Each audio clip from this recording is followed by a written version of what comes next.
first, Peyton off the field. The media has been all over Manning this week, and after the Broncos' Week 1 19-13 win over the Ravens, Manning has struggled of late. Since Week 11 of last season, including the playoffs, he has nearly as many interceptions, 9, as touchdown passes, 11, and his total QBR, 51, is 20th out of 32 QBs with 100 attempts in that span. Peyton sounded off when asked if he's on the injury report for this week's upcoming game against the Chiefs.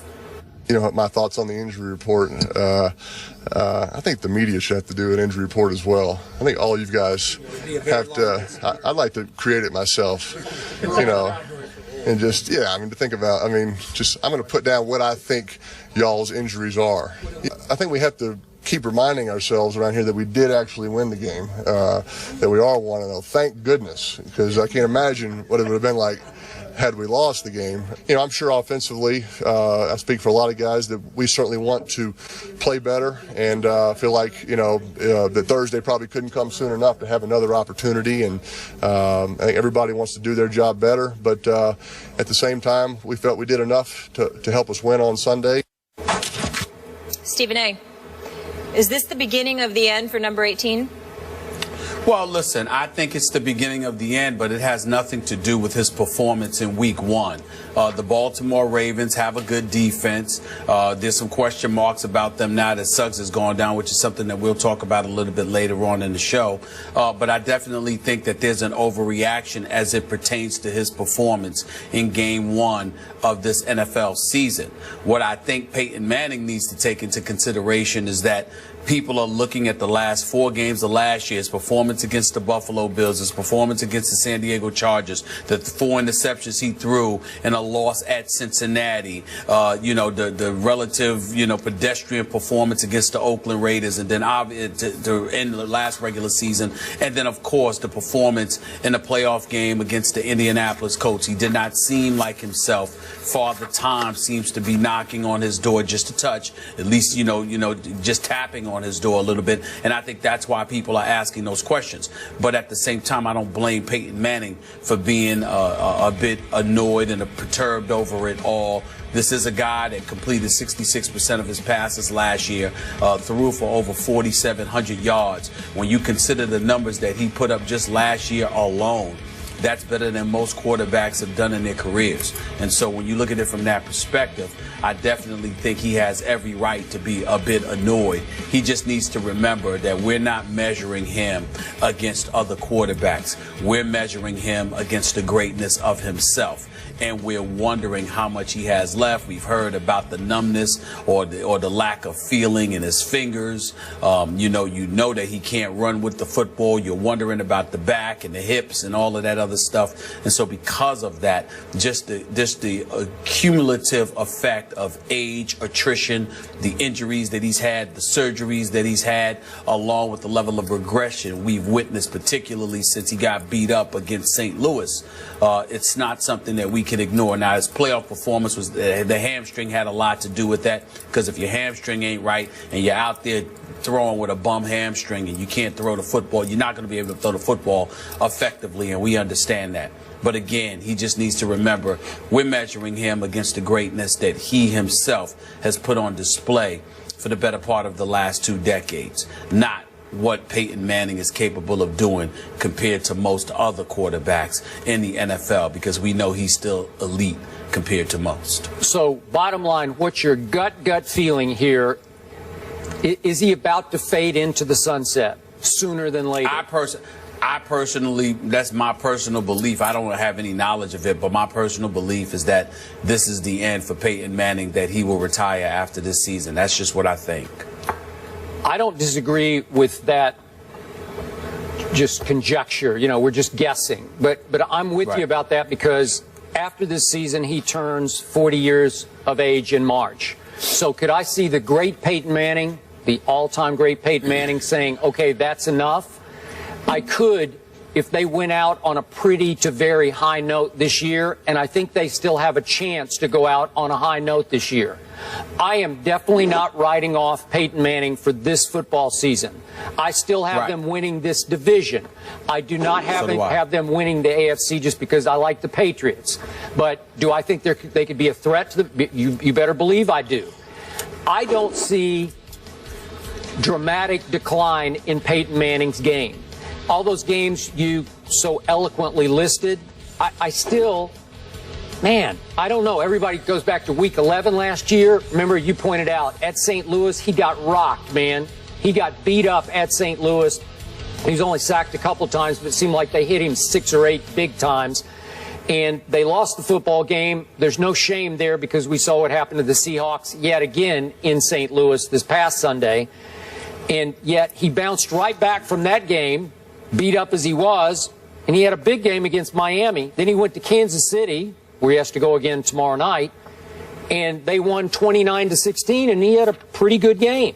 And then I know about your games that you listed, the Buffalo at San Diego. It seems like it was his groin that got pulled at San Diego. And then he struggled down the stretch, and he got outplayed at home in a playoff game by Andrew Luck, which was significant. But just a year before, he outplayed Tom Brady at home in a big playoff game. And then he got to the Super Bowl, and obviously we know what happened. He got bullied by the Seattle Seahawks and blown off the field in the Super Bowl, an all-time embarrassment that we both agreed upon. But, again, I don't think there was any shame in what happened Sunday. A lot of people think the Baltimore Ravens could be in the Super Bowl this year with or without Terrell Suggs. So I thought Peyton played okay. He did throw the 1 pick six, and then Joe Flacco canceled that one with his own pick six.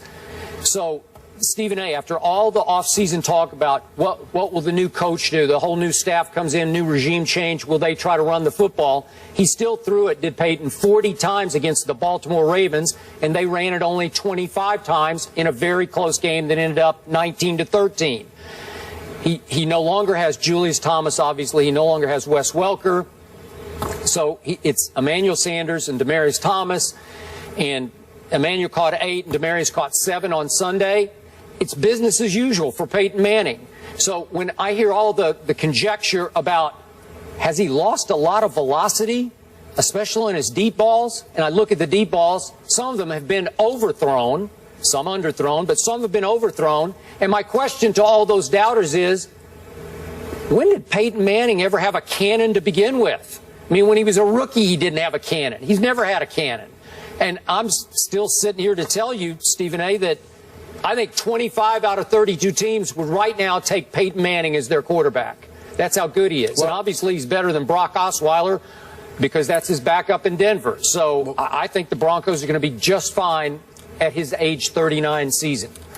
Well, I hear where you're coming from, but you got to remember what I said. Number one, clearly we expect the Denver Broncos to be formidable. I definitely expect them to win the AFC West, and we know that Peyton Manning is elite. But I keep saying we're not measuring him against other quarterbacks in the NFL because we know he'd be top 5. We're measuring him against himself. Not to mention the fact we're taking into account issues of attrition, getting beat up. What kind of year is he going to have here? Now, let's go back to those games last year. Yes, he did get beat up by St. Louis in Week 11.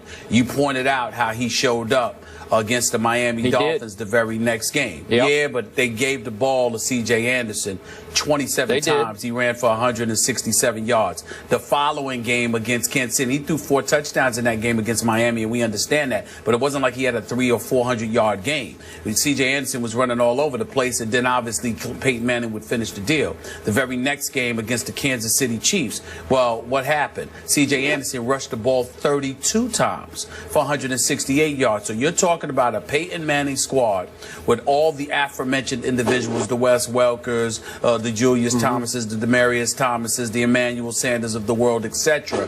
And you had a guy named C.J. Anderson, who was relatively unknown, rush the football 59 times in 2 games. That's not something that customarily happens with a Peyton Manning. The belief was it happened because he got beat up and hadn't fully recovered. I don't know when the hamstring injury ultimately kicked in, but once that kicked in, he was hampered a little bit as well. And a lot of people, you know, talked about how that may have detrimentally affected or impacted his performance against the Indianapolis Colts in the postseason. So when we look at Peyton Manning and you sit there and you take those last 4 regular season games and then that playoff performance against Indianapolis, and then you couple that with what we've seen transpire in week 1 of this NFL season, then you take into account the 39 years of age approaching 40, the 4 back surgeries, the hamstring injury, the hit, and then skip this nugget that you did not bring up.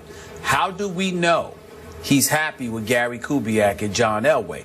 Remember, in the immediate aftermath of the loss, of the win against Baltimore this past Sunday, we heard Peyton Manning speak in ways that he hadn't spoken before about how they've got to get on the same page. I don't have the direct quote in front of me, but everybody was talking about how Peyton seemed very un-Peyton-like in terms of highlighting what a struggle it was for him.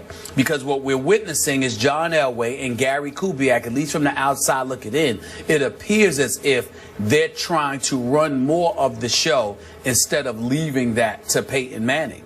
And that's an adjustment for Peyton Manning. He didn't have to do that in Indianapolis with Tony Dungy. He didn't have to do that under John Fox in Denver. But suddenly Gary Kubiak comes there. That's John Elway's boy. And Gary Kubiak, with all due respect, who proved absolutely positively nothing as a head coach in Houston for the Texans those years. All those years he was coaching that team, they made the playoffs twice. That's it.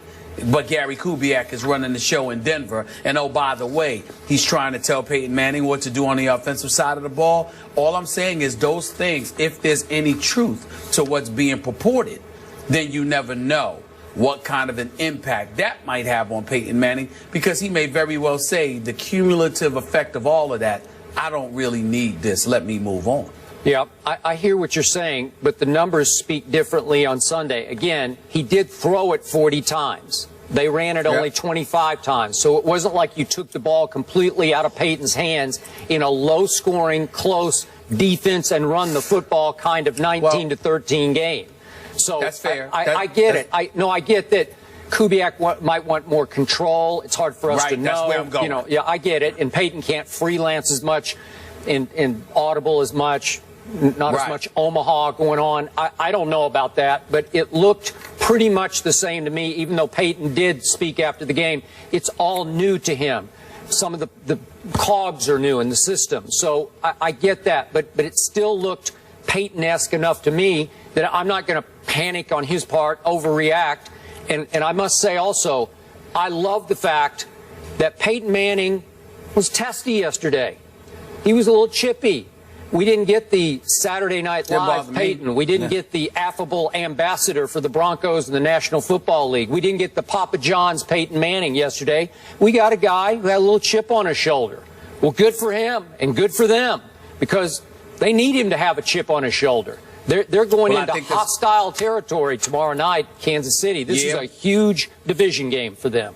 Yeah, but 2 primary targets in Wes Welker and Julius Thomas are gone. And so when you look at Peyton Manning, and like you said, he came into the league and he didn't have the greatest arm in the world. When you take 2 mid-range targets, I'll use that word mid-range in terms of guys, whether it be, you know, in the middle of the field, short passes, etc. You take those weapons against him and you're forcing him to throw outside to the Emmanuel Sanders and Demaryius Thomases of the world. That could be a bit problematic for all we know. We simply don't know at this particular moment in time. But there is no denying the fact that what we've seen, or what we're seeing from Peyton Manning, we're not accustomed to seeing all the time. So, again, it may not be a drop-off. It may be a change of system. All I'm saying is the combination of all of it. When you're 39 years old, approaching 40, and you've gotten beat up in your career, even though he didn't get beat up that much because he doesn't really take too many licks, the reality is that you may decide, I don't need this anymore, no matter how much you love this game. And it's not like Peyton Manning is going to be without a future in football. We love 2-man teams on Monday Night Football and all that stuff. How much you want to make a bet? Peyton Manning will get any job he wants in the sport of professional football once he steps away from the playing field. I don't care what it is. If Peyton Manning wants to do it, somebody will make sure it happens. That's how much he means to the NFL. I'm just fine with Coach Gruden in my Monday night box. That's just me. So am I. Okay. So am I. So am I. All right.